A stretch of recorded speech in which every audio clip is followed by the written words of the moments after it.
इतिहास के पन्नों पर कुछ ऐसी वास्तविक घटनाएं दर्ज हैं जिन्हें सुनकर ही रूह कांप जाती है। इन्हीं घटनाओं में एक घटना 22 दिसंबर 1964 की आधी रात को घटी, जब भारत के आखिरी छोर मंडपम से धनुषकोडी 110 से ज़्यादा पैसेंजर्स को ले जा रही train number 653 Dhanushkodi railway station पहुंचने से ठीक पहले ही पूरी की पूरी ट्रेन तेज आंधी व समुद्री तूफान के कारण समुद्र में समा गई, जिसमें कोई भी यात्री और ना ही भारतीय रेलवे स्टाफ बच सका। आज के इस एपिसोड में हम इसी वास्तविक कहानी को बयां करेंगे कि आखिर उस अंधेरी रात को क्या हुआ था जिसमें कोई भी ना बच सका। सब्सक्राइब कीजिए सर्फिंग नॉलेज को और बेल आइकन को दबाइए नए वीडियोस की नोटिफिकेशन पाने के लिए। बात है 15 दिसंबर 1964 की, जब इंडियन मेट्रोलॉजिकल डिपार्टमेंट यानी भारतीय मौसम विभाग ने साउथ अंडमान सी में बन रहे लो प्रेशर की पहचान कर ली थी और समुद्री तट पर जाने वाले लोगों और मछुआरों को साफ तौर पर सतर्क और सावधान रहने की हिदायत दे दी गई थी।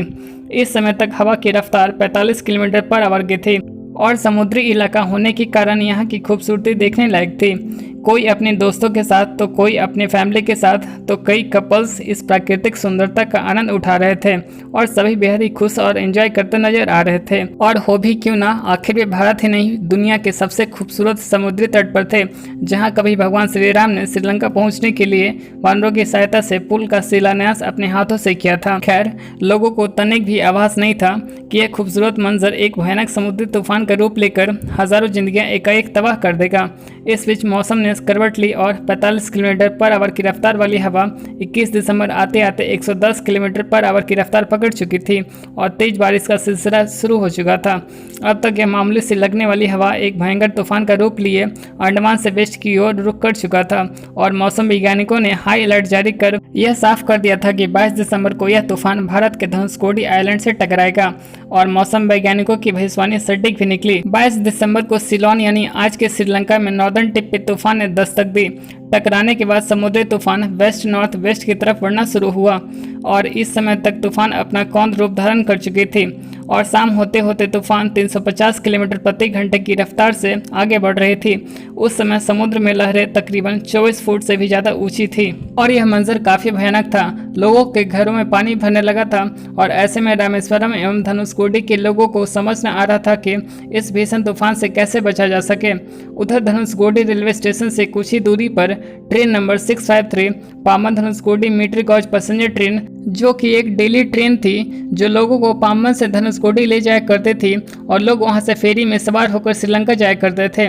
22 दिसंबर की उस अंधेरी रात करीब 23:55 हुए होंगे कि ट्रेन पामन रेलवे स्टेशन से काफ़ी आगे निकल चुकी थी और धनुषकोडी रेलवे स्टेशन पर पहुंचने ही वाले थे कि अचानक चक्रवाती तूफान ने तांडव मचाना शुरू कर दिया और तूफान की रफ्तार 400 किलोमीटर प्रति घंटे हो चली थी और चारों तरफ वहाँ अंधेरा और पानी ही पानी दिखाई पड़ रहा था। तेज बारिश और तूफान के कारण सिग्नलिंग सिस्टम भी काम नहीं कर रहे थे, जिससे लोको पायलट को ट्रेन स्टेशन से पहले ही रोकनी पड़ी। काफ़ी इंतजार के बाद भी जब कोई सिग्नल नहीं मिला तो लोको पायलट ने रिस्क उठाते हुए बिना सिग्नल मिले ट्रेन आगे बढ़ा दी, पर लहरें काफ़ी ज़्यादा ऊंची उठ रही थी और एकाएक ऐसी लहर आई जिससे पूरी की पूरी ट्रेन ही समुद्र में समा गई। ट्रेन में कुल 6 डब्बे थे और एक ही झटके में सारे डब्बे लहरों के साथ बह गए। सरकारी आंकड़े के मुताबिक 110 लोग व 5 रेलवे कर्मचारी इस ट्रेन में सवार थे, पर कई आंकड़े ये भी बताते हैं कि कुछ पैसेंजर्स ऐसे भी थे जो बिना टिकट के ही यात्रा कर रहे थे, जिससे ये अनुमानित है कि 200 से ज़्यादा पैसेंजर्स इस भीषण तूफान में बह गए थे।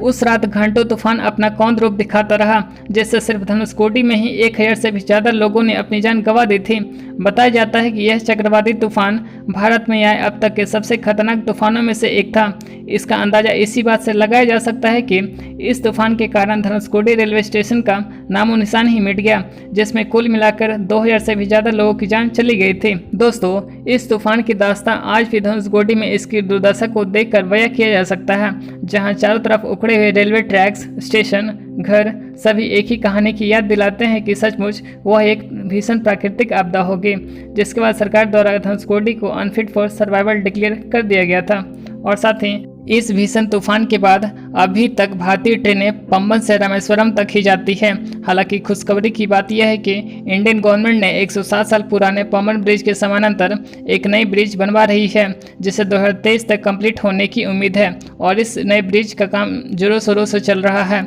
जो लोगों को पम्बन से रामेश्वरम होते हुए धनुषकोडी तक ले जाएगी। तो दोस्तों, आज का वीडियो हम यहीं समाप्त करते हैं। यह वीडियो आपको कैसा लगा यह हमें नीचे कमेंट सेक्शन में जरूर बताएं और अपने दोस्तों के साथ भी शेयर करें। अगर आप सर्फिंग नॉलेज पर नए हैं तो सर्फिंग नॉलेज को सब्सक्राइब करके बेल आइकन को जरूर प्रेस करें, जिससे हमारे नए वीडियोस की नोटिफिकेशन आप तक सबसे पहले पहुंचे।